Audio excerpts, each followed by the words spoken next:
February planting is gardening's best-kept secret. While everyone else is still planning their spring garden, you could be harvesting fresh vegetables in April. But here's the catch. Plant the wrong things and you'll watch everything bolt or freeze. Plant the right things and you'll be eating homegrown salads while your neighbors are still browsing seed catalogs. So what actually works in February? Stick around, because some of these are going to surprise you. Let's start with the obvious one that most people still mess up. Peas. Everyone knows you can plant peas early, but most people wait too long. Here's the deal. Peas are a cool season crop, meaning they actually prefer cold weather. They germinate in soil as cold as 40 degrees Fahrenheit. You don't need warm soil. You need cold soil. If you wait until March or April when the soil warms up, you've already missed the window. Peas planted in February have a huge advantage. They develop strong root systems before the heat arrives. When other gardeners are planting peas in spring and watching them struggle with the warming weather, your February planted peas are already producing pods. And here's something most people don't realize.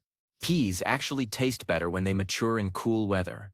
The sugars don't convert to starch as quickly. You get sweeter, more tender pods. There are 3 types to consider. The ones where you pop out the peas and eat just the seeds. Snow peas, where you eat the whole flat pod. The thick, crunchy pods you eat whole. All 3 work for February planting, but snap peas are the most forgiving. They're less picky about conditions, and they produce like crazy. Plant them about 1 inch deep, 2 inches apart, in rows about 2 feet apart.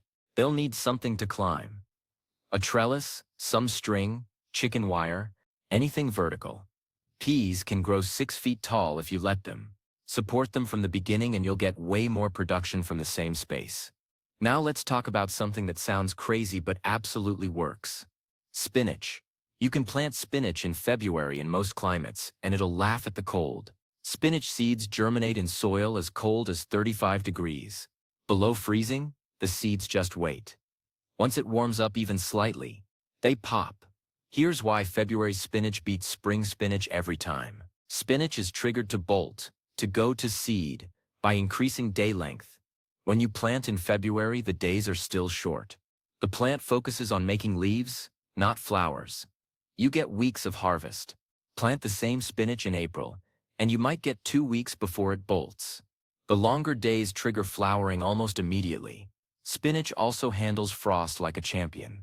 A light freeze actually improves the flavor. The cold stress causes the plant to produce more sugars as a protective mechanism. February spinach is sweeter than summer spinach. It's not even close. You want varieties that are slow to bolt. T, Bloomsdale Long-Standing. These are bred to tolerate longer days, but they still do better with a February start. Plant spinach seeds 1/2 inch deep, about 2 inches apart. You can plant them closer and thin them as they grow, eating the thinnings as baby spinach. They'll be ready to harvest in about 40 days, which means April spinach from February planting. While other people are just putting seeds in the ground, you're eating salads. Lettuce is next, and this is where people make the biggest mistakes. They think lettuce is delicate, that it needs warm weather. Wrong. Lettuce is a cool season crop that hates heat. Plant lettuce in summer and watch it bolt immediately. Plant it in February, and you've got production for months. The key is choosing the right varieties. Not all lettuce is created equal when it comes to cold tolerance. Loose leaf varieties are the most cold hardy. They can handle frosts that would kill head lettuce. Buttercrunch, oak leaf, salad bowl. These are your February champions. They'll sit there through cold snaps and keep growing when it warms up. Head lettuce like romaine can work too, but it's slower. You're looking at 60 to 75 days to maturity compared to 45 days for loose leaf. If you want early harvests, go with loose leaf. If you want impressive full heads for later, plant some romaine alongside it. Here's a technique most gardeners don't use. Succession planting. Don't plant all your lettuce at once. Plant a small amount every 2 weeks through February and March. This gives you continuous harvests, instead of a glut all at once. 20 plants maturing at the same time means you're eating lettuce for breakfast, lunch, and dinner and still throwing some away. 20 plants every 2 weeks means steady production. Now we get to the brassicas, and this is a whole category of vegetables that were made for February planting. broccoli, cauliflower, cabbage, Brussels sprouts, kale, collards. All of these thrive in cold weather. In fact, they need cold weather to develop properly. Most people start broccoli transplants indoors in January or February, then plant them out in March. But you can direct seed broccoli in February in many climates, especially if you're in zone 7 or warmer.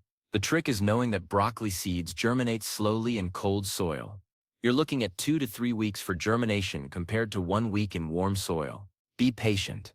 Broccoli needs about 60 to 80 days from transplanting to harvest, longer from seed. February planted broccoli gives you May harvests. That's perfect timing, because once June hits and the heat arrives, broccoli is done. It needs consistent cool weather to form good heads. Too hot and you get loose, bitter heads that flower immediately. The same applies to cauliflower, but cauliflower is pickier.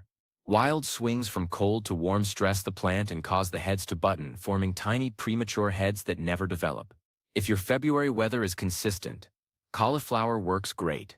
If it's all over the place, you might want to wait or use transplants instead of direct seeding.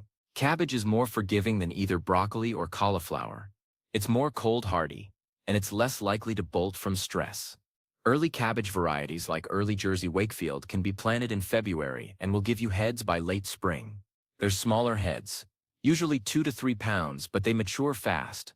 Here's something interesting about cabbage. The longer it sits in cold weather, the sweeter it gets. Cold stress triggers sugar production just like with spinach. Spring cabbage is sweeter and more tender than summer cabbage.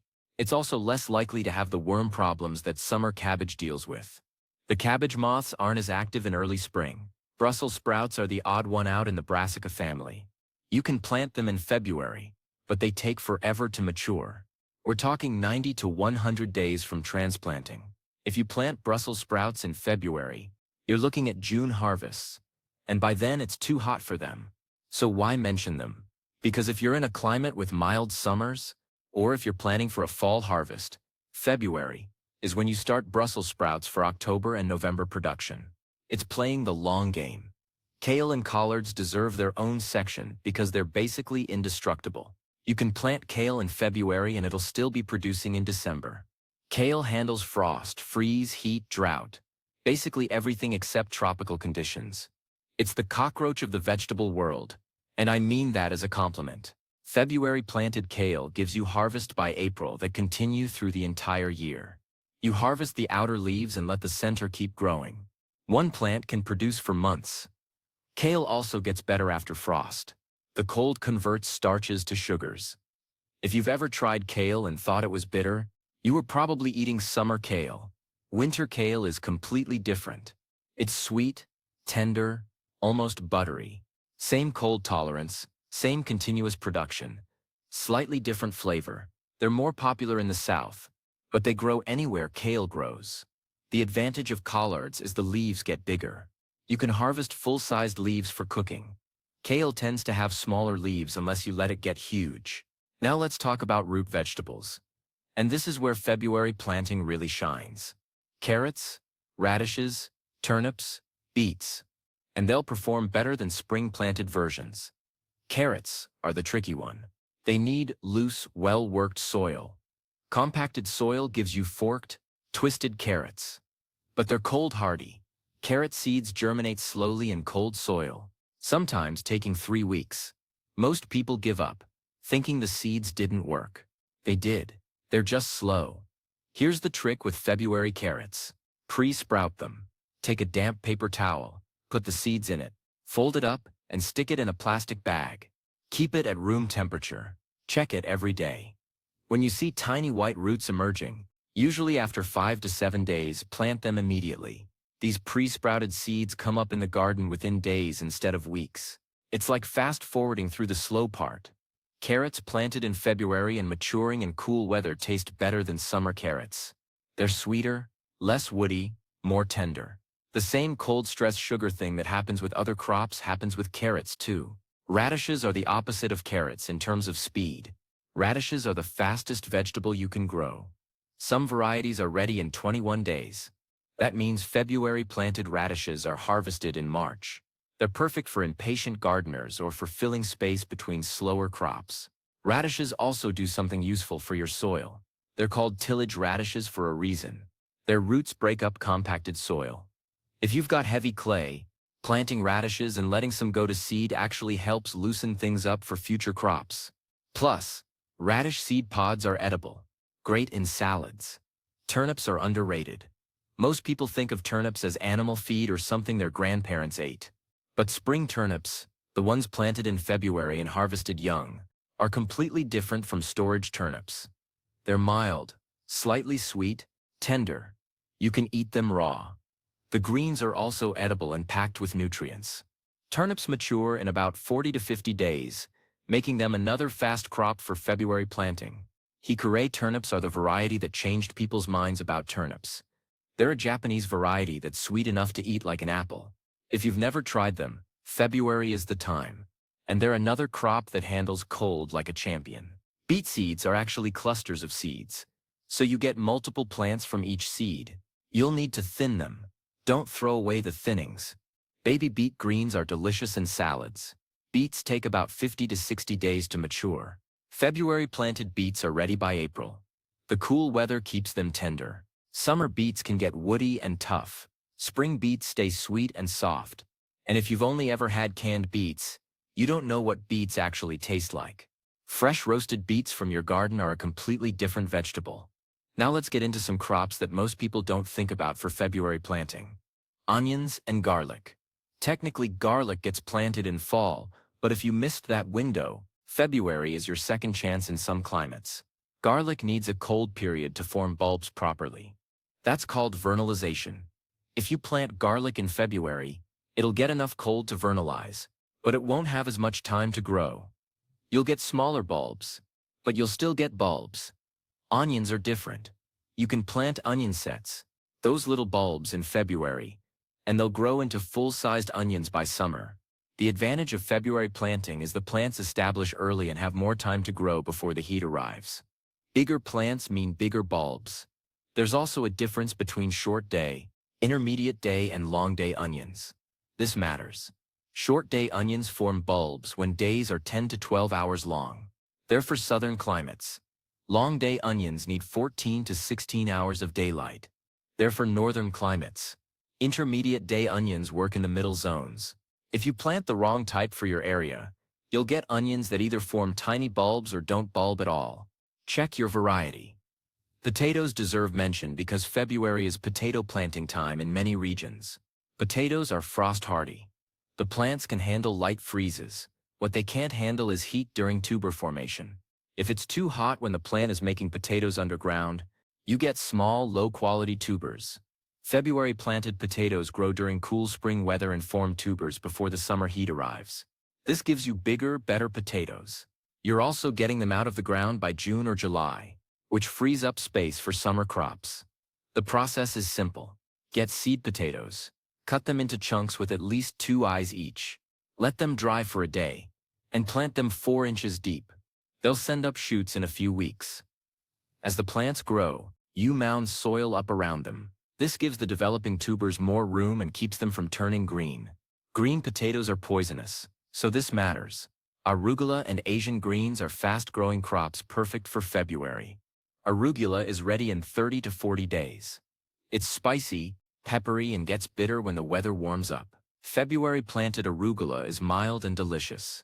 Summer arugula is like eating pepper spray, planted early. Asian greens like bok choy, mizuna, and tatsoi are also cold-hardy and fast-growing.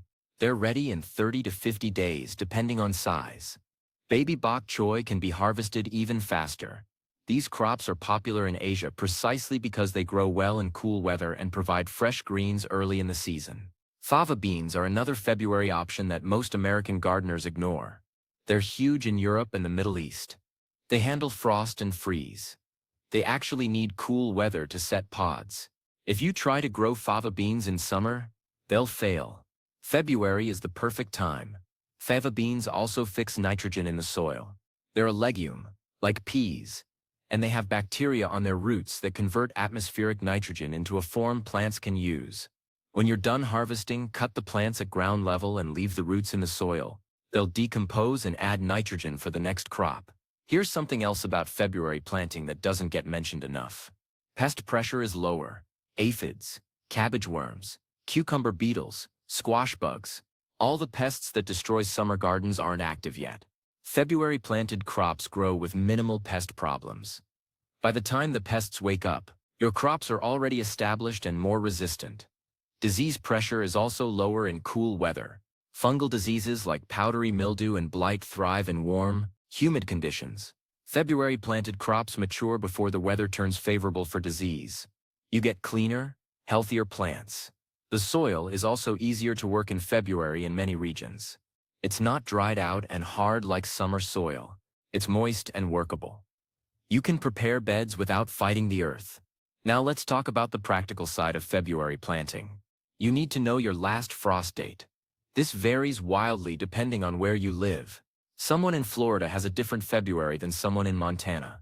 Look up your USDA hardiness zone and your average last frost date. That information tells you what you can plant safely. Most of the crops we've discussed can handle frost. Some can handle freezes, but there's a difference between a light frost at 30 degrees and a hard freeze at 20 degrees. Know your climate. If you're in a region with unpredictable February weather, use row covers or cold frames to protect plants. These create a microclimate that's a few degrees warmer than the surrounding air. That can be the difference between survival and death for your plants. Row covers are fabric sheets that let light and water through but trap heat. They're cheap, reusable, and incredibly effective. Lay them directly over plants or support them with hoops. They can give you several degrees of frost protection, and they also keep pests off your plants. Cold frames are basically mini greenhouses. They're boxes with clear lids that trap solar heat during the day and release it slowly at night. You can build a simple cold frame from scrap wood and an old window. It's one of the best investments you can make for extending your growing season. Soil preparation matters for February planting. If your soil is waterlogged, don't plant. Seeds will rot. Wait for it to dry out slightly. The old test is to grab a handful of soil and squeeze it. If water drips out, it's too wet. If it forms a ball that crumbles when you poke it, it's ready. Adding compost before February planting helps. Compost improves soil structure, adds nutrients, and helps with drainage.